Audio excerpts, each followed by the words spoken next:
E aí, pessoal, a gente resolve a questão de número 122 do caderno amarelo de Ciências da Natureza do Enem 2018. Alguns materiais sólidos são compostos por átomos que interagem entre si formando ligações que podem ser covalentes, iônicas ou metálicas. A figura apresenta a energia potencial de ligação em função da distância interatômica em um sólido cristalino. Analisando essa figura, observa-se que, na temperatura de 0 Kelvin, a distância de equilíbrio da ligação entre os átomos, R0, corresponde ao valor mínimo de energia potencial.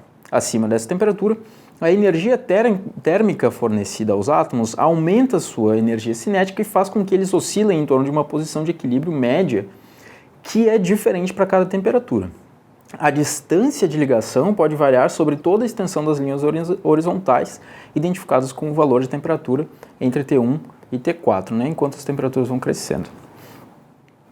O deslocamento observado na distância média revela o fenômeno da... Aí tem várias opções, Qual o fenômeno que a gente está enxergando ali? Bom, toda essa descrição que o enunciado nos deu, ela diz o seguinte, que enquanto... a gente tinha ali um gráfico que é... Um pedaço do gráfico era assim, da energia potencial aqui. Enquanto a gente ia aumentando a temperatura, a gente ia subindo aqui no gráfico.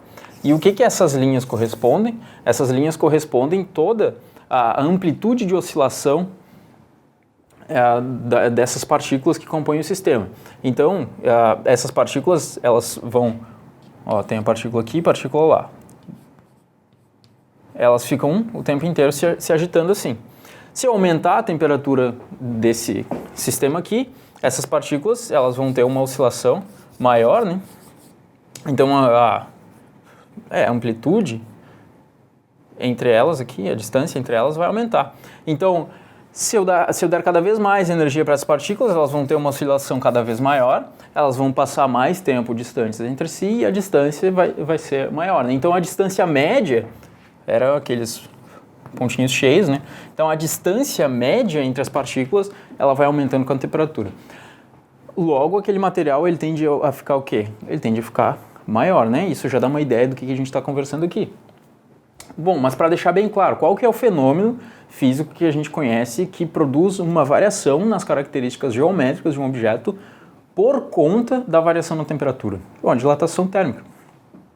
A gente poderia também falar sobre a contração, Mas aqui o enunciado inteiro deu a entender que a gente está começando a analisar o problema a partir de uma temperatura baixa e vai aumentando a temperatura. Então, a gente está falando sobre dilatação térmica. De fato, se a gente tivesse uma barra de metal aqui e aumentasse a temperatura dela, ela ia dilatar. Isso a gente estuda com bastante... a gente passa bastante tempo estudando isso na escola. Se a gente diminuísse a temperatura dessa barra, ela ia contrair, A gente estuda bastante isso. Então é sobre isso que esse gráfico está falando. Ele está dizendo que à medida que a gente aumenta a temperatura daquele sistema, a distância média entre as partículas que formam o sistema aumenta, portanto, o sistema dilata. Logo, a alternativa correta dessa questão é a alternativa B, que fala que isso descreve a dilatação, o fenômeno da dilatação. Então, eu espero que tenha ficado claro. Quem gostou, eu peço que nos sigam nas redes sociais e cliquem no sininho do YouTube. E até a próxima.